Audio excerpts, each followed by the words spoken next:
Assalamualaikum warahmatullahi wabarakatuh. Waalaikumsalam warahmatullahi wabarakatuh. Alhamdulillahi wahdah, sadaqa wa'dah, wa nasara 'abdah, wa a'azza jundah. Wassalatu wassalamu ala man la nabiyya ba'dah, wa ala alihi wa sahbihi wa mawalah. La hawla wa la quwwata illa billah, amma ba'du. Saudara-saudara kaum muslimin rahimakumullah. Seperti kita maklum bahwa Allah Subhanahu wa ta'ala menciptakan manusia dan jin untuk melaksanakan ibadah kepadanya. Manusia yang ingkar terhadap perintah ini dinamakan dengan orang-orang kafir. Sedangkan jin yang mengingkari perintah ini dinamakan dengan setan atau syaitan dalam bahasa Qur'annya. Kemudian dalam perkembangannya, jin-jin yang kafir yang dinamakan setan ini bersekongkol dan menjadi bala tentaranya iblis untuk menggelincirkan manusia dengan berbagai macam cara dan jalan dari hal-hal yang diridhoi oleh Allah Subhanahu wa ta'ala. Adapun yang namanya iblis pada hakikatnya cuma satu saja, yaitu yang ingkar kepada perintah Allah untuk sujud kepada Nabi Adam alaihi salam. Iblis inilah kemudian yang menjadi sesepuh, raja, biang atau dedengkotnya para setan. Seluruhnya akan tunduk kepada komando iblis, akan taat dan setia kepada perintah iblis untuk mencari teman yang sebanyak-banyaknya guna menemani mereka di neraka nanti. Maka mereka pun melakukan satu proklamasi yang bisa kita baca dalam surah Al-A'raf ayat 16 dan 17, di mana iblis dengan tegas menyatakan, qala fabima aghwaytani la'aq'udanna lahum siratakal mustaqim. Wahai Allah, kata iblis, dari sebab engkau telah menghukum saya, dari sebab engkau telah mengusir saya dari surga, maka saya berjanji akan menipu, akan menggelincirkan mereka, Adam dan keturunannya, dari jalanmu yang lurus. Apa jalan yang lurus? Tidak lain Islam ini. Dengan segala cara dan jalan, iblis dan bala tentaranya akan berusaha menggelincirkan manusia dari jalan yang lurus.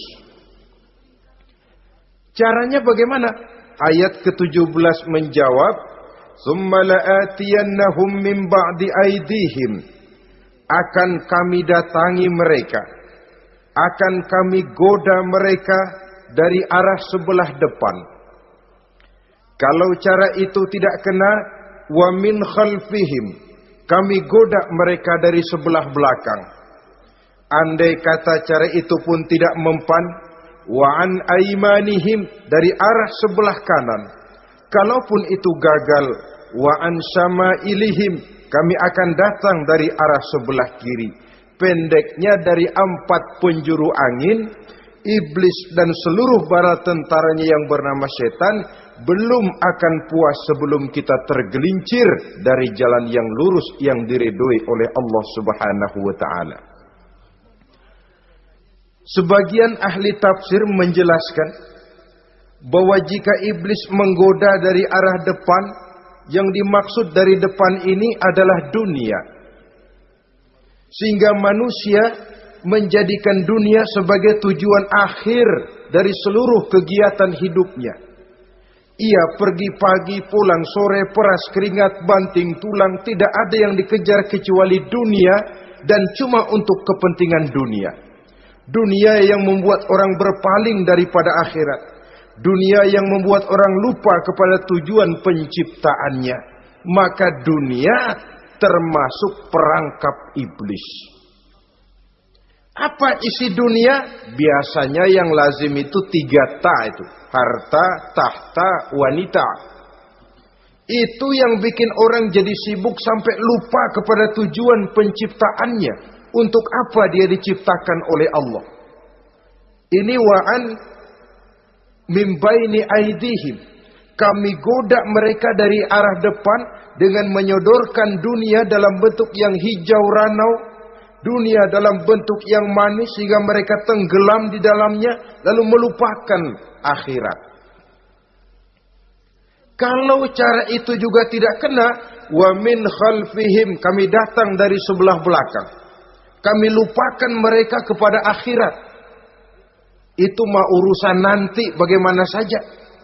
Yang penting yang kita hadapi sekarang apa? Dunia, akhirat kita belum tahu dan bahkan belum tentu ada.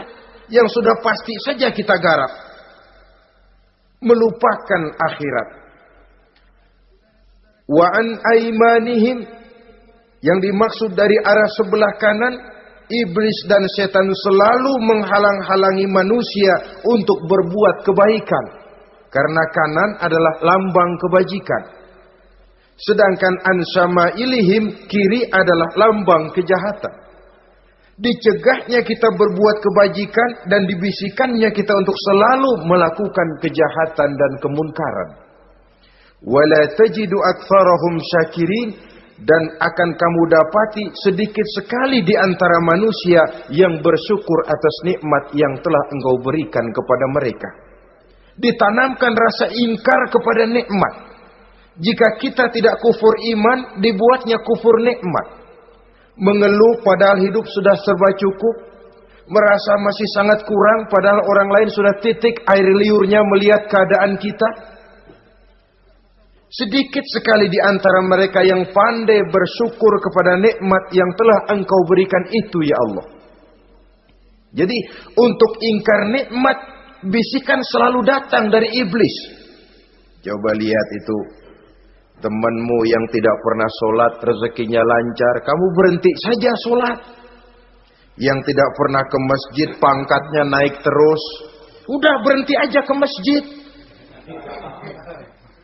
Atau setidak-tidaknya mengeluh dalam hati, Tuhan kayaknya tidak adil, kenapa saya rajin sholat kok rezeki seret bener. Padahal pada dasarnya kalau kita mau berpikir dalam bentuk yang paling mendasar, Allah selalu memberikan yang terbaik untuk kita. Jika begini keadaan kita, inilah yang terbaik buat kita menurut pertimbangan Allah. Jika kita menuntut lebih lagi, mungkin dengan keadaan yang lebih itu kita bisa tergelincir. Dan Allah lebih tahu itu. Sebagai pencipta manusia, Allah lebih tahu tentang kemungkinan-kemungkinan yang bisa didapat dan dicapai oleh manusia. Bahasa ringannya, rezeki lu segini aja deh, lu jadi rajin sholat. Kalau rezeki lu melebihan jadi orang kaya dikit, nanti ngelihat masjid minggir. Allah selalu memberikan yang terbaik kepada kita. Saudara-saudara kaum muslimin, adapun iblis dan setan sudah menyadari betul bahwa iblis dan setan tempatnya di akhirat nanti jelas neraka. Itu mereka sudah sadari betul. Maka yang mereka kepengen sekarang, bagaimana mencari teman sebanyak-banyaknya untuk menemani mereka di neraka nanti. Nah inilah yang menyebabkan mereka berjibaku betul. Bahkan ada satu riwayat itu, ada waktu-waktu tertentu di mana para setan ini laporan kepada iblis. Kalau ada yang laporan gagal, bukan main marahnya si iblis ini selaku komandan. Kata setan, Pak, saya gagal menggoda si fulan karena imannya kuat. Goblok kamu. Dengan apa kamu goda dia? Dengan kedudukan. Dia tidak mau. tempuh dengan jalan lain, barangkali dengan harta. Kalau dengan harta tidak bisa, barangkali dengan wanita. Kalau dengan wanita tidak bisa, tempuh segala macam cara. Dan mereka yang laporannya enak, artinya berhasil menggoda banyak orang-orang beriman, itu konditenya naik. Bahkan mendapat semacam piagam penghargaan sebagai kadar militan daripada iblis. Nah, mereka berusaha dengan segala macam cara mengumpulkan teman sebanyak-banyaknya. Kalau mereka sendiri sudah tahu pasti, sadar nasib saya di akhirat nanti pasti masuk neraka, diazab dan disiksa oleh Allah. Cuma saya begini ini lantaran ulahnya Nabi Adam dulu. Maka anak-anak cucu Nabi Adam harus menjadi teman-teman saya sebanyak-banyaknya guna menemani saya di dalam neraka. Oleh karena itu, pada kesempatan pertemuan saat ini, kita akan membicarakan siapa sih teman-teman setan itu. Diriwayatkan dari Wahab bin Munabbih bahwa pada satu hari iblis diperintahkan oleh Allah untuk datang kepada baginda Rasulullah sallallahu alaihi wasallam dan menjawab segala pertanyaan yang diajukan oleh baginda Nabi. Datang iblis dalam bentuk orang tua pakai tongkat. Jadi iblis itu bisa malih warna. Dia termasuk jenis makhluk halus toh. Seperti halnya jin dan malaikat, itu bisa malih warna sesuai dengan yang mereka kehendaki. Ketika datang, baginda Nabi bertanya, "Man anta?" Siapa kamu? Dia jawab, "Ana iblis." Saya iblis. Jujur. "Limadza ji'ta?" Mau apa kamu datang kemari? Kata baginda Nabi. Dijawab oleh iblis, "Innallaha amaroni an atika wa ujibaka an kulli ma sa'altani." Allah memerintahkan saya untuk datang kepadamu dan menjawab segala pertanyaan yang engkau ajukan kepada saya. Nah, atas pernyataan ini baginda Rasul kemudian bertanya dengan dua pertanyaan. Pertanyaan pertama, iblis, "Kam ikhwanuka min ummati?"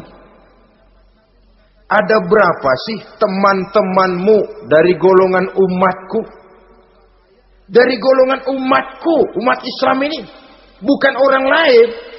Kalau orang kafir sih sudah jelas, itu memang CS-nya iblis. Tapi dari umatku, siapa saja yang jadi teman-teman kamu iblis? Menjadi antekmu, menjadi alatmu sejak dari dunia sampai ke neraka nanti. Atas pertanyaan ini iblis menjawab, "Teman-teman saya dari golongan umatmu ya Muhammad, asyarun, ada 10 orang. Ada 10 orang yang merupakan teman-teman iblis dari dunia sampai ke neraka." Siapa mereka? Pertama kata iblis, teman saya hakimun jair. Hakim yang curang. Hakim yang tidak adil. Ini bisa dimaklumi. Kenapa? Karena hakim diharapkan adalah produk keadilan. Sehingga orang mengatakan seorang hakim adalah seorang yang meletakkan sebelah kakinya di surga dan sebelah lagi di neraka. Kalau adil dia menghukum, kaki sebelah kanan yang akan menentukannya ke surga. Kalau licik dia menghukum, kaki sebelah kiri yang akan menjerumuskan dia ke dalam neraka.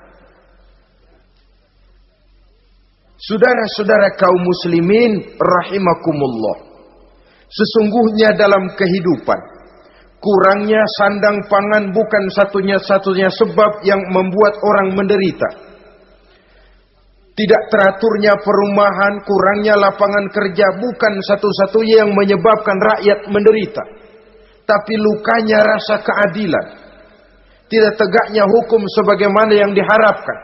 Itu juga bisa menjadi sumber nestapa, bisa menjadi asal dari segala derita. Oleh karena itu, hakim yang tidak adil, hakim yang curang, yang menghukum tidak berdasarkan hukum, tapi berdasarkan kepentingan, berdasarkan pesan sponsor, hukum bisa dibeli, ada istilah mafia peradilan. Hakim-hakim macam ini yang akan menjadi teman-teman iblis. Dan tiap kali palu akan diketuk, iblis sudah bukan main sibuknya. Kekuasaan di tanganmu, hijau katamu, hijau yang akan berlaku, merah kau ketok, merah yang akan jadi keputusan. Orang lain tidak tahu ini kesempatan untuk jadi kaya, ini kesempatan untuk naik pangkat. Manipulir hukum tidak ada yang tahu karena orang banyak yang awam dengan hukum. Saudara-saudara kaum muslimin, kalau hukum sudah bisa dibeli, atau kalau hukum cuma untuk orang-orang kecil saja, ada kelompok-kelompok yang kebal hukum, maka akan timbullah kiamat di masyarakat, di mana yang kuat makin kuat, yang lemah selalu menjadi mangsa. Oleh karenanya, hakim yang serong, hakim yang durjana merupakan teman-teman setan, merupakan teman-teman iblis dari dunia sampai ke neraka nanti. Ini yang pertama. Oleh karenanya, pada dasarnya setiap kita adalah hakim. Untuk keluarga, dalam pergaulan, hendaklah adil di dalam memutuskan segala sesuatu. Lebih-lebih hakim yang memang menjadi pengayom masyarakat. Bukankah lambang para hakim digambarkan dalam bentuk neraca yang berimbang? Tidak berat ke kiri, tidak juga berat ke kanan. Dalam arti objektif memberikan keputusan sesuai dengan hukum. Sehingga masyarakat terlindungi. Dan hakim yang adil secara praktis adalah musuh daripada setan. Dimanapun setan dan iblis paling gak demen sama hakim yang adil. Itu merupakan musuh besar bagi setan. Yang menyalahkan yang salah, membenarkan yang benar. Walaupun yang salah orang besar, yang benar orang kecil. Dan kita memang oleh baginda Nabi diajarkan satu doa. Allahumma arinal haqqa haqqa warzuqna tiba'ah. Ya Allah, perlihatkan kepada kami bahwa yang benar itu benar. Sebab sering kita lihat yang benar jadi tidak benar. Ini memerlukan kekuatan batin. Yang benar tampakkan kepada kami kebenarannya ya Allah. Sebab sekarang banyak ketidakbenaran yang dikamuflase. Banyak ketidakbenaran yang diberikan lipstick. Sehingga kelihatannya menjadi benar. Ini baik doa ini saya pikir dibaca oleh para hakim. Allahumma arinal haqqa haqqa. Ya Allah, perlihatkan kepada saya bahwa yang benar itu benar. Dan tidak cuma sekedar itu, warzuqni tiba'ah. Berikan kekuatan kepada saya untuk mengikuti kebenaran itu. Sebab kadang-kadang terjadi juga dia tahu yang benar itu benar, tapi tidak punya keberanian moral untuk mengatakan bahwa itu benar. Dia tahu itu barang yang hak, tapi tidak terpanggil mengikuti yang hak. Tidak punya kekuatan moral untuk mengikutinya. Lalu doa ini pun disambung. Wa arinal batila batilan warzuqna ijtinabah. Wahai Allah, perlihatkan kepada kami bahwa yang batil adalah batil, bahwa yang salah adalah salah, bahwa yang munkar adalah munkar. Berikan kepada kami kekuatan untuk menjauhi yang munkar, yang batil, yang zalim. Saudara-saudara kaum muslimin rahimakumullah. Kita sering mencaci kaum pelacur sebagai sampah masyarakat. Tapi sadarkah kita bahwa pelacuran di bidang hukum, pelacuran di bidang intelektual, kadang-kadang pelacuran di bidang agama, dalam arti menjual ayat untuk membela yang salah dan menekan yang benar, ini juga tidak kalah bahayanya dengan prostitusi, pelacur-pelacur yang kita anggap sebagai sampah daripada kehidupan masyarakat itu. Oleh karenanya, maka hakim yang adil merupakan musuh utama daripada iblis dan setan. Mereka akan sibuk sekali kalau seorang hakim sudah berketetapan untuk melahirkan keputusan hukum yang seadil-adilnya. Ini yang pertama, teman setan adalah hakim yang nyeleweng, yang tidak adil. Yang kedua, teman saya, kata iblis, ghaniyun mutakabbir, orang kaya yang sombong. Orang kaya sombong itu teman setan. Orang miskin sombong itu lebih teman lagi tuh. Sebab ini sudah kelewatan. Kalau orang kaya sombong barangkali masih lumayan lah, memang kaya. Tapi kalau sudah miskin sombong, minta ampun. Orang kaya yang sombong adalah musuh iblis. Sebab pada hakikatnya tidak ada yang kaya dalam kehidupan ini kalau sudah bercermin kepada apa sih yang kita punya. Nabi Sulaiman karena merasa menguasai antara masyrik dan maghrib, satu hari pernah mohon izin kepada Allah. Ya Allah, saya mohon izin kepadamu untuk memberikan makan kepada seluruh makhluk-makhlukmu sekedar satu hari saja. Baik. Satu hari Nabi Sulaiman mau menjamin menanggung makannya semua makhluk. Karena merasa kaya. Baik, kata Allah.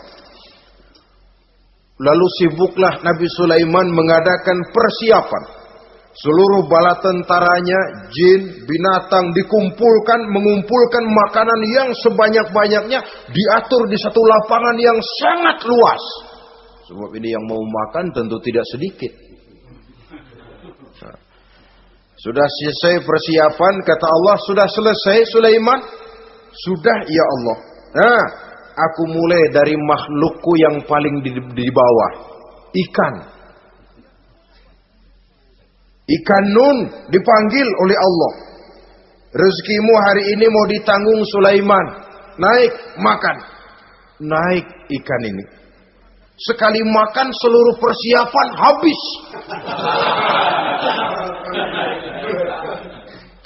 Goleng kepala Nabi Sulaiman, beliau sadar lalu sujud, maha kaya engkau ya Allah. Boro-boro nanggung makanan semua makhluk hidup sehari, ikan satu nggak keurusan. Ini baru sekali makan, bagaimana nambahnya? Jadi apa sih yang kita anggap kaya ini? Maka orang kaya yang sombong pada hakikatnya kacang yang lupa akan kulitnya. Tidak ada yang kita bawa pada saat kita terlahir ke alam ini. Sebagaimana juga tidak ada yang kita bawa pada saat kita meninggalkan alam ini. Harta kita akan pindah nama. Sebab itu yang perlu kita jaga pada hakikatnya tidak lain nilai-nilai iman. Sebab ini yang akan kita bawa. Cuma ironinya, karena iman itu abstrak, bukan benda, orang yang kehilangan iman tidak pernah ribut. Sebaliknya karena harta itu materi, benda konkret, orang yang kehilangan harta cepat merasa, cepat ribut. Motor hilang, ribut. Kenapa? Motor itu benda, kelihatan. Duit hilang, ribut. Televisi hilang, ribut. Kenapa? Benda. Tapi kalau iman yang hilang, wah kelihatannya tenang-tenang saja, Pak.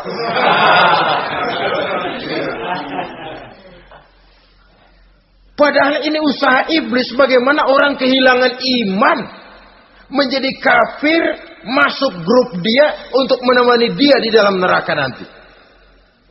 Dia gelincirkan iman kita, dan kita sering tanpa terasa telah mengalami pergeseran nilai-nilai iman kalau tidak tergusur sama sekali. Cuma saya katakan tadi, oleh karena iman ini bukan benda, orang yang kehilangan iman kurang begitu merasa. Padahal ini yang paling berharga. Sebab ini yang akan kita bawa menghadap Allah.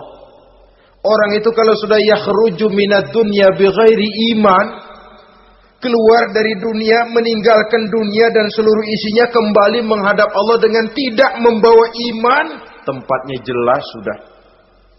Itu yang paling kita khawatir. Pangkat jelas tidak kita bawa. Harta benda akan pindah nama jadi milik ahli waris kita. Tiba-tiba iman yang cuma satu itu tempat kita bergantung, hilang juga dari diri kita. Dengan apa kita mau menghadap Allah? Dan kemalangan apa yang lebih besar dari orang-orang yang telah kehilangan iman pada saat dia menghadap Allah Subhanahu wa ta'ala.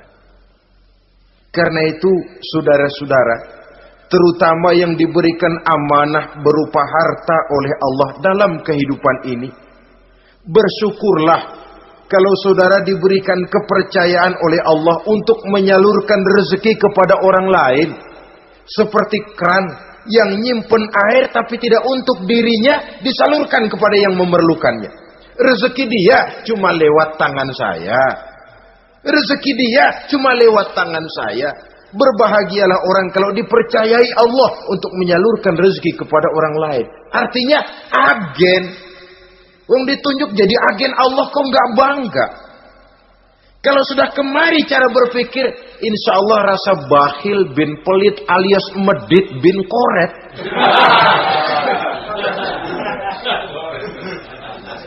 Itu insya Allah nggak ada. Kan kadang kita berpikir, yang nyari duit gue setengah mati, lu datang-datang mau minta aja pala lu. Kan itu toh kadang-kadang cara kita berpikir. Ya boleh jadi lalu terasa berat. Tapi kalau kembali kepada kesadaran, barangkali alhamdulillah rezeki dia cuma lewat tangan saya. Kalau saya nggak ngasih dia, barangkali nggak semudah ini saya dapat rezeki. Allah mudahkan rezeki saya karena saya sering membantu orang-orang yang memang memerlukannya. Andai kata saya nggak membantu mereka, belum tentu rezeki selancar ini. Tidak lalu enak aja, beras keringat gua banting tulang, pergi pagi pulang sore, lu datang-datang nada aja. Berbahagialah orang jikalau sekali lagi dia dijadikan agen oleh Allah untuk menyalurkan rezeki kepada mereka yang memang memerlukannya. Kalau tidak ke arah itu kita berpikir, yang timbul bakhil. Bakhil lalu bermegah-megah dengan hartanya, timbul kesombongan. Senang lihat orang susah, lalu dia sendiri dengan hartanya cuma to show only, pameran. Lewat di kampung, senang kalau orang melotot, lihat mobilnya yang serba mengkilap, sepatunya yang serba mahal. Senang kalau, wah, semua gaya hidupnya serba jet set, wah, wah, wah. Senang betul kalau melihat orang sudah serba bengong melihat keadaan dia. Timbul takaburnya, sombongnya, ngenyek kepada yang lain. Maka orang kaya yang sombong, teman iblis, teman setan. Setan senang betul. Sebaliknya secara praktis, orang kaya yang rendah hati adalah musuh iblis. Saudara-saudara kaum muslimin rahimakumullah. Lain memang. Kalau kita diberikan ilmu di akhirat nanti, pertanyaan cuma satu, ilmumu kau amalkan untuk apa? Kalau kita diberikan umur panjang, pertanyaan akhirat satu saja. Umurmu kau habiskan di mana? Tapi kalau sudah harta diberikan kepada kita, pertanyaan akhirat dua. Min aina iktasabahu wa fima anfaqahu.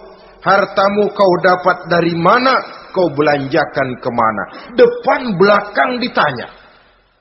Yang ketiga, teman iblis itu tajirun khain. Pedagang yang berkhianat.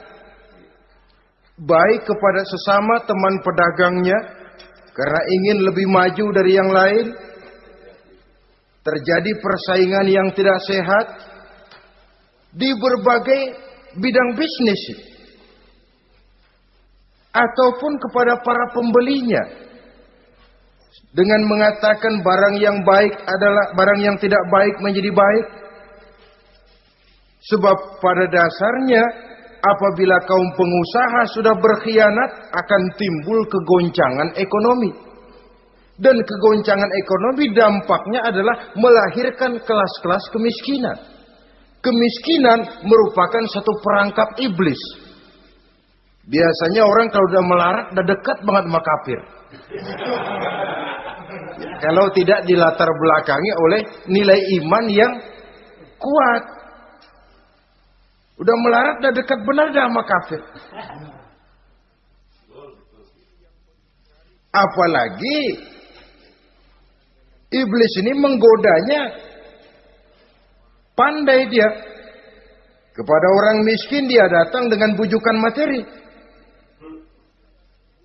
Kepada yang cukup hartanya dia datang dengan bisikan lain. Pendeknya iblis dan setan itu kalau ibarat tukang joget, dia ngerti betul irama kendang.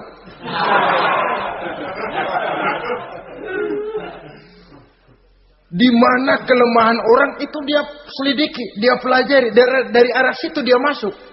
Dan secara strategi perang iblis dan setan ini posisinya memang lebih menguntungkan daripada kita. Kenapa? Dia melihat kita mah nggak lihat dia. Dia bisa pelajari kebiasaan dan kecenderungan kita. Kita nggak tahu kadang-kadang kelemahan kita. Dari arah itu dia masuk. Posisi dan strateginya lebih menguntungkan daripada kita.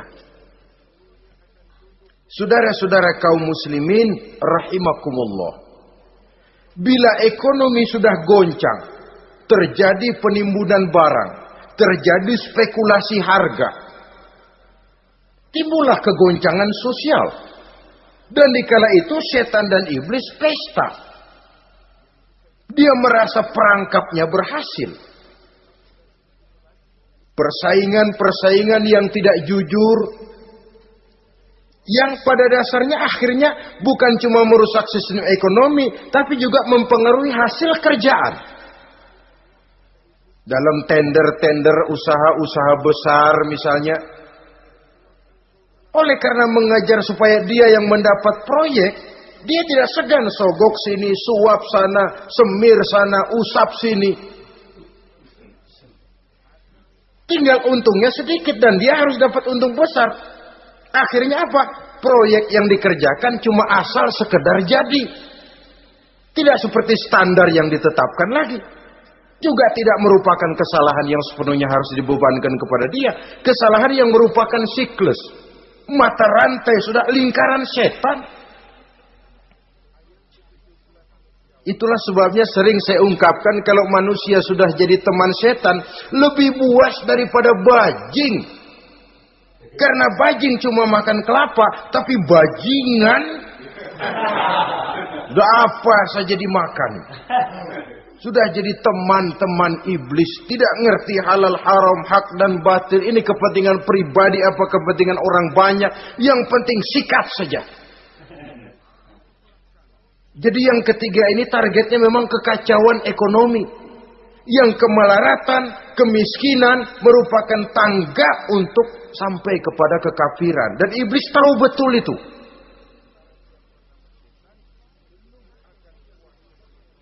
Lain misalnya contoh yang diberikan oleh Rasul. Rasul kan pernah dagang di kala remaja itu.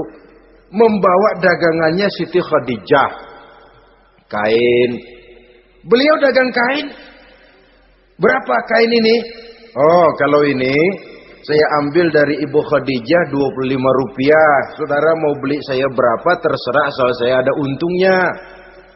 Dan kalau modalnya 25, betul-betul beliau bilang 25. Jujur.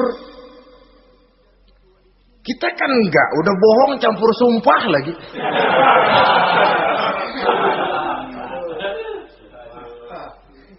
Ini yang ketiga. Yang keempat, teman-teman setan, teman-teman iblis, syaribul khamr. Orang yang minum arak, pemabuk, itu teman setan. Bahkan divonis tidak beriman orang yang pada saat meninggal dunia di dalam perutnya itu masih ada khamr. Tidak beriman divonis. Jadi dalam satu pesta di mana disediakan minuman-minuman keras, iblis itu sudah masang perangkap. Dan bila minuman itu dihampiri orang, dia mulai senang, wajahnya berseri-seri. Kalau minuman dituang ke gelas, dia tepuk tangan. Bila minuman mulai mengalir ke tenggorokan, dia jijimprakan iblis. Girang bukan main.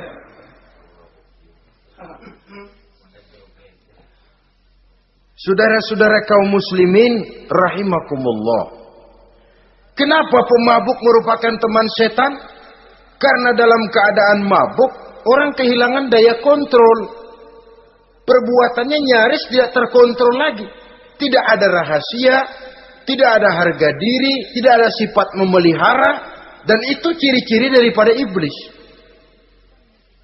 Syaribul khamr, orang yang suka meminum minuman keras. Itulah sebabnya memang dalam hidup ini kita harus punya filter.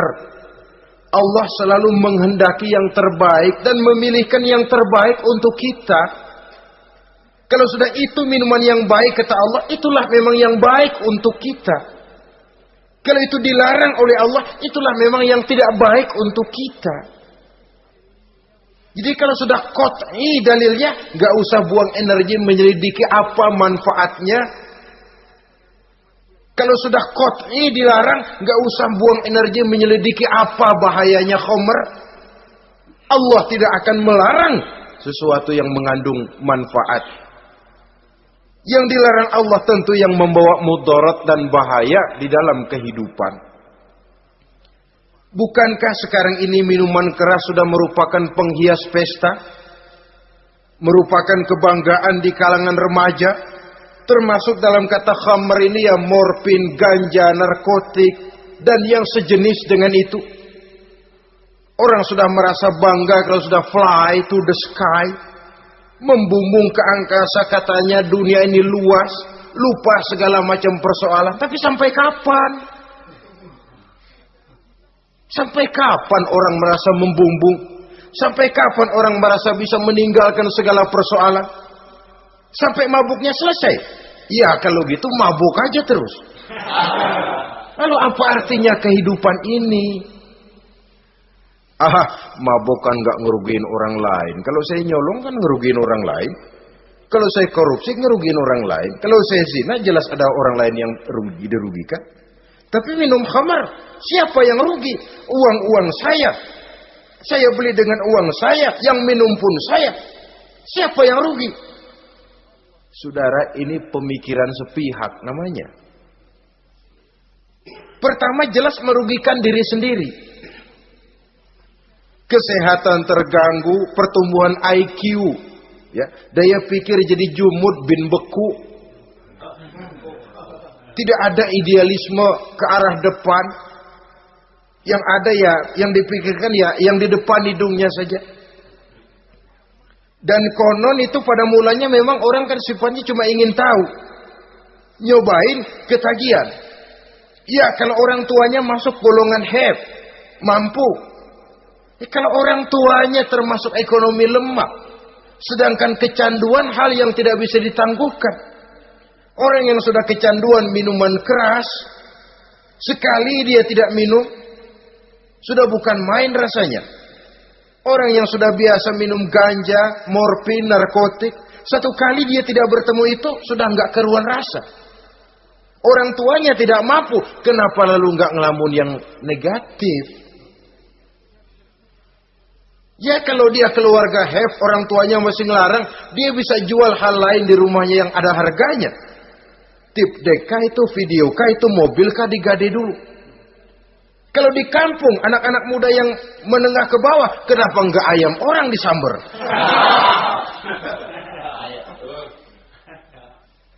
Terjadilah perbuatan negatif yang akhirnya merembet kepada merugikan orang lain. Hakikatnya zohirnya memang pada mulanya hanya merugikan diri sendiri. Tapi lambat laun akan merembet juga kepada merugikan orang lain.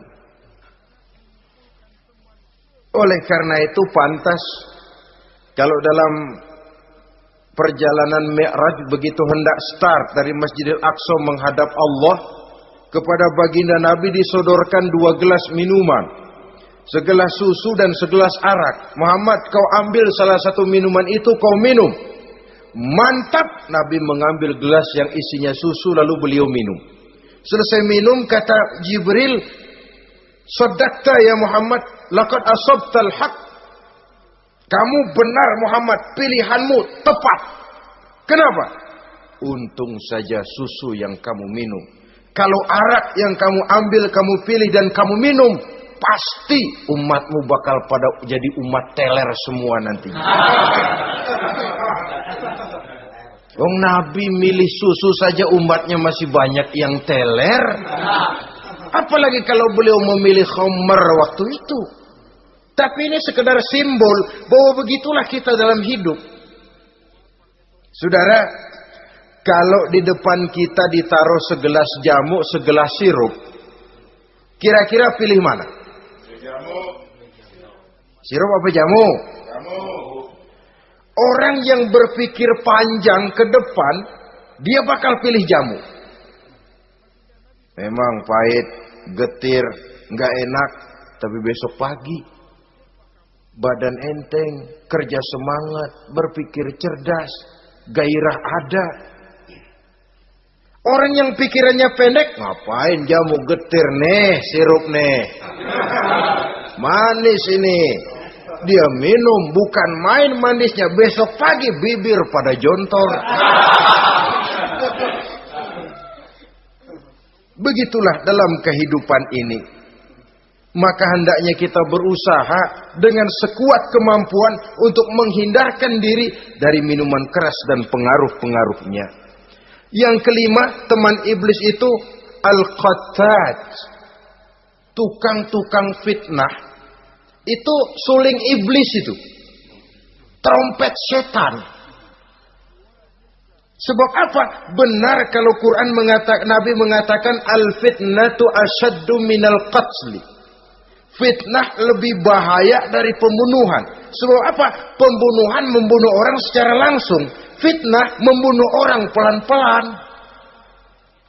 Kalau mati mendingan cepat daripada pelan-pelan. Pelan-pelan mati, cepat mati enakan cepat, nggak ngerasain sakit. Fitnah membunuh orang pelan-pelan. Nama baik orang hancur, dicoreng-moreng di tengah masyarakat. Maka tukang-tukang fitnah, teman-teman setan dari dunia sampai ke neraka nanti. Karena fitnah lebih bahaya daripada pembunuhan. Mengada-ada yang tidak ada diada-adakan, fitnah. Melebih-lebih, berita semeter jadi 3 meter, yang 2 meter. Ya kalau positif, kalau negatif, fitnah. Memang orang bilang kalau kita nitip duit jangan harap lebih, kurang bisa. Tapi kalau nitip omongan jangan harap kurang, pas saja sudah untung itu. Biasanya lebih, namanya omongan. 1 meter jadi 2 meter, 2 meter jadi 3 meter. Itu sifat dari yang namanya omongan. Kita kirim uang, udah gak bakalan lebih dah. Ini nitip uang sama saya 50.000, tambahin 10.000 ah. Langka yang berpikir begitu. Kurang malah bisa. Enak aja nitip, gua kan kemarin pakai ongkos. Hitung transport misalnya. Tapi kalau sudah nitip omongan, pas saja sudah untung loh. Biasanya malah lebih. Fitnah pernah melanda Nabi Zakaria. Fitnah pernah melanda Habil dan Qabil. Fitnah pernah melanda Nabi Ibrahim. Fitnah bahkan pernah melanda kehidupan baginda Rasulullah sallallahu alaihi wasallam. Dalam peristiwa yang lazim kita kenal dengan hadisul ifki, bagaimana gosip pun sempat mengguncang rumah tangga kehidupan baginda Nabi. Sehingga pantas kalau beliau sendiri mengatakan al-fitnatu asyaddu minal qatli. Fitnah itu lebih bahaya daripada pembunuhan, karena fitnah membunuh orang secara pelan-pelan. Saudara-saudara kaum muslimin rahimakumullah. Lidah tidak bertulang. Soghirul jirmi azimul jurmi. Kecil bentuknya tapi besar akibatnya. Kalau kita luka karena silet 2-3 hari boleh sembuh. Tapi luka karena lidah seumur hidup kita ingat. Asal lihat orangnya ingat nih, dia nih yang ngomong kagak enak banget, gua tandain dah.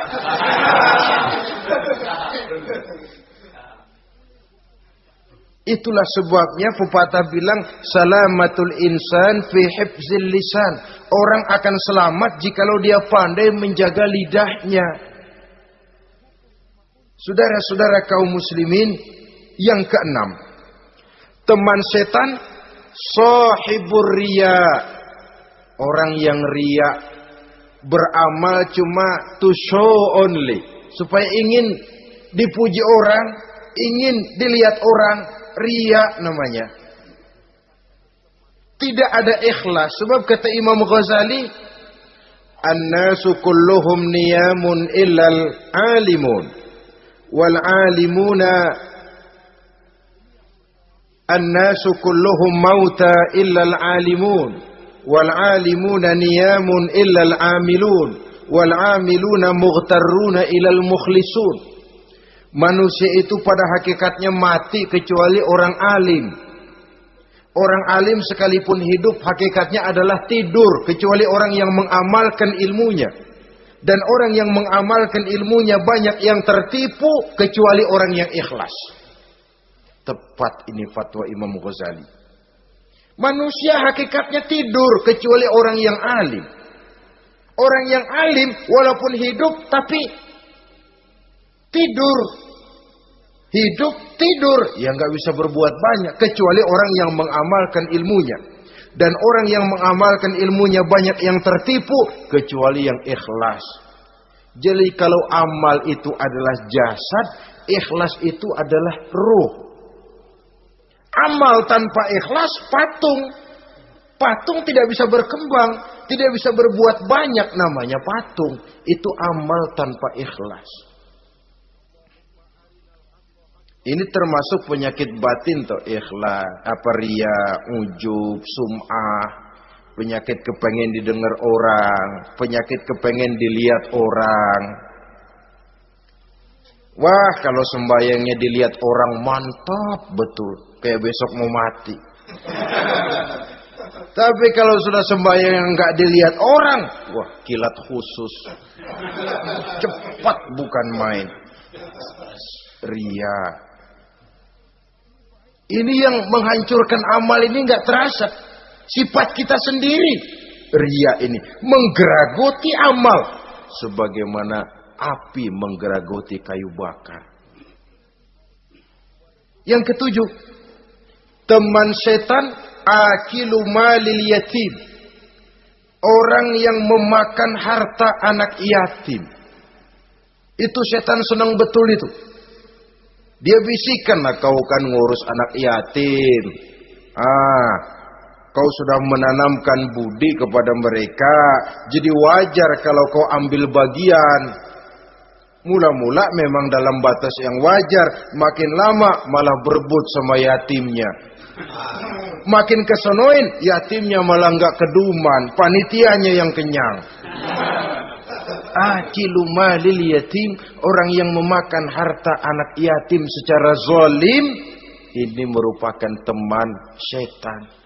Sebaliknya, orang yang melindungi anak yatim, kata Nabi, seperti dua jari ini dengan aku di akhirat nanti. Dekat derajatnya dengan Rasul. Yang kedelapan, teman setan, al-mutahawinu bis shalah.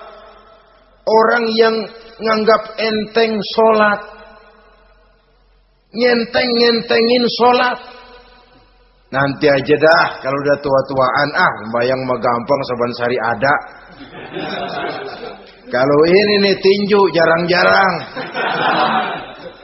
Al-mutahawin, ngenteng-ngentengin. Pada dasarnya agama itu mudah. Jangan dipersulit, tapi juga jangan dipermudah. Agama itu tidak berat. Jangan diberat-beratin, tapi juga jangan dienteng-entengin. So yang enteng kalau kita entengin, akhirnya menganggap remeh. Mulanya memang sedikit, makin lama makin banyak, makin lama makin banyak, makin bertumpuk. Apalagi kalau sadar kita sholat adalah tiang daripada agama. Bagaimana rumah akan tegak tanpa tiang yang kuat? Bagaimana agama akan tegak dalam diri seseorang kalau sholatnya dia enteng-entengi? Jangankan yang sunnah, yang wajib saja. Kadang-kadang tutup lubang gali lubang. Padahal itu merupakan tiang pokok. Rumah itu untuk kuat harus ada tiang-tiang tambahan. Tiang tambahan ini ya nawafil, ya rawatib, solat-solat sunnah itu.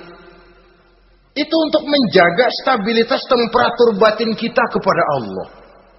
Al-mutahawinu bis shalah. Jadi kalau sudah masuk waktu, beduk misalnya berbunyi, azan berkumandang, iblis mulai menyebar bala tentaranya. Pasukan, siap.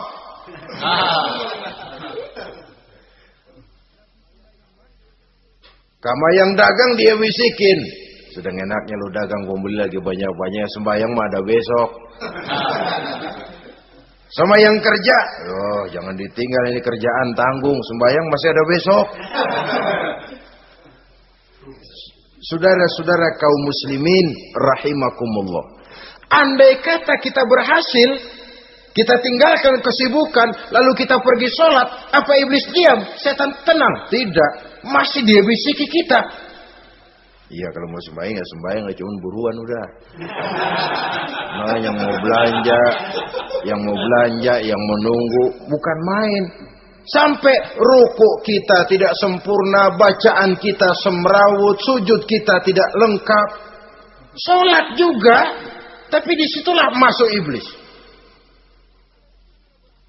Atau kalau itu kita berhasil cegah, ruku tertib, ada tumakninah, sujud bagus, iblis masuk lagi. Wah, memang sembahyang kamu mantap. Orang lain gak ada yang sembahyang kayak kamu. Yang timbul apa? Ujub. Sombong kepada diri sendiri. Begitu rapi sembahyang, lu ya pada kagak sembahyang, apaan lu? Gua nih. Itu sudah perangkap iblis. Jadi lewat segala macam cara dan jalan, kepada yang ibadahnya bagus ditanamkan rasa ujub. Kepada yang mau berusaha bagus ditanamkan sifat was-was, buru-buru. Saudara-saudara kaum muslimin, ini yang ke-8. Yang ke-9, mani'uz zakah. Orang yang enggan membayar zakat itu teman setan. Gak ada urusan sama zakat. Sayang-sayang harta dizakatin. Saudara-saudara, padahal zakat itu kata Nabi, zakku amwalakum biz zakat. Bersihkan hartamu dengan zakat.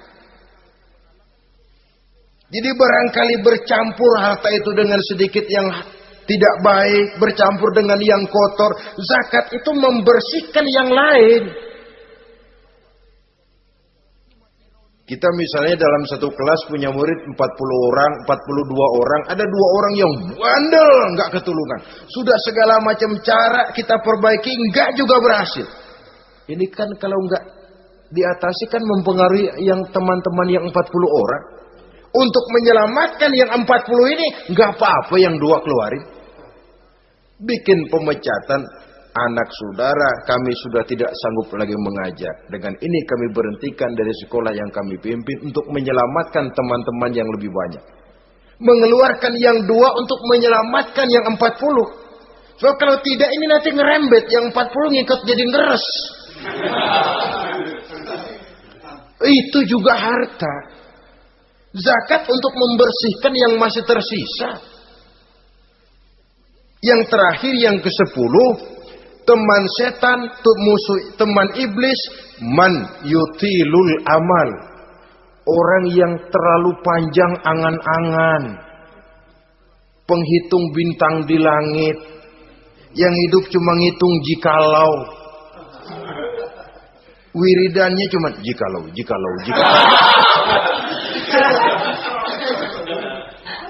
Tidak pernah mau berbuat, cuma angan-angan kelewat panjang. Yang ngelamun kan nggak ada sekolahan, ya siapa juga bisa ngelamun.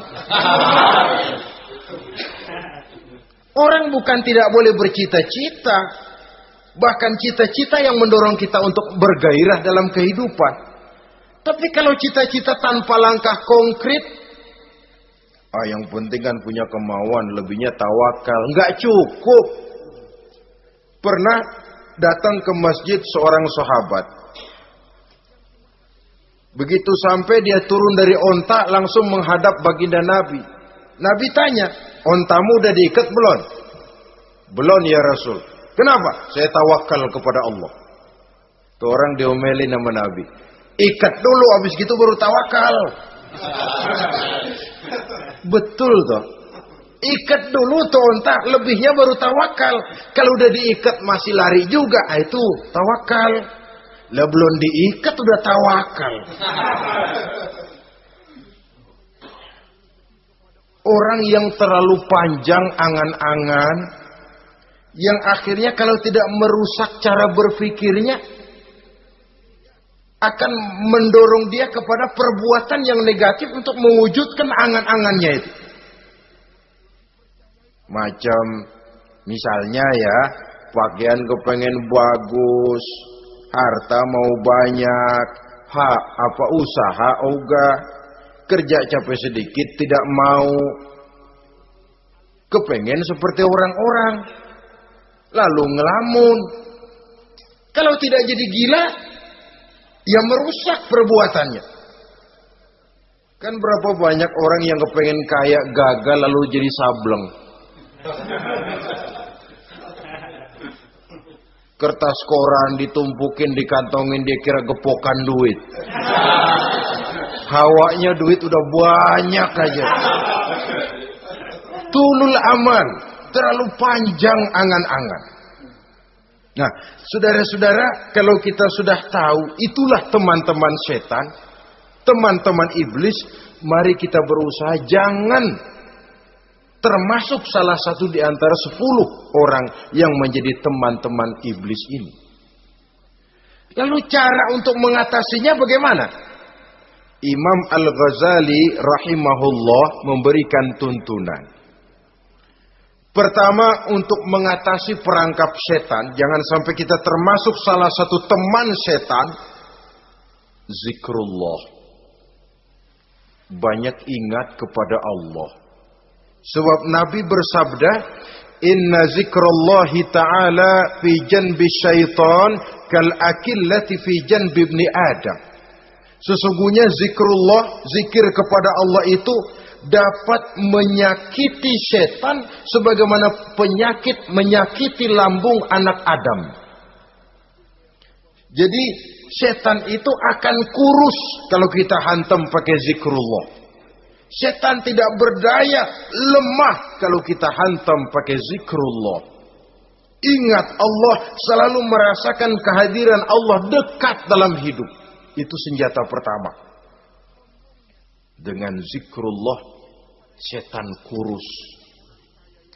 Kalau udah kurus, ya lemas, nggak berdaya ngadepin kita. Tapi kalau nafsu yang kita ikutin, kita umpanin tuh setan. Lah gemuk, begitu gemuk, makin berleluasa dia ngutak-ngatik kita. Yang kedua, jangan mendekati tempat maksiat. Sebab man hama haulal hima yusiku ayyaqafi. Orang yang main di pinggir kali ditakutin kecebur di kali. Jangan mendekati tempat yang cenderung membawa kita ke tempat maksiat. Saudara-saudara, yang ketiga, mengosongkan perut. Dalam arti rajin puasa, puasa sunnah. Kata Nabi, inna syaitan yajri min ibni adam majrad dam fadayyiku majariyahu bil ju'. Setan mengalir dalam diri manusia seperti mengalirnya darah. Maka persempit jalan setan dengan apa? Bil ju', dengan memperbanyak lapar. Bukan memperturutkan syahwat. Pantas kalau Nabi bilang, saya adalah sekelompok orang yang tidak makan kecuali kalau kami lapar. Dan kalau kami makan, tidaklah sampai kekenyangan. Bukan enggak kenyang, tapi enggak kekenyangan. Yang terakhir kata Imam Ghazali, hendaknya kita selalu ingat bahwa tujuan iblis dan setan adalah menjerumuskan manusia, menyengsarakan manusia, supaya kita menjadi teman mereka di neraka nanti. Kalau ingat itu, insya Allah kita bisa mengerem diri. Nah, inilah saja yang dapat kita sampaikan pada pertemuan kali ini. Mudah-mudahan ada manfaatnya. Terima kasih dan mohon maaf. Usikum wa nafsi bitaqwallah. Wassalamualaikum warahmatullahi wabarakatuh. Waalaikumsalam warahmatullahi wabarakatuh.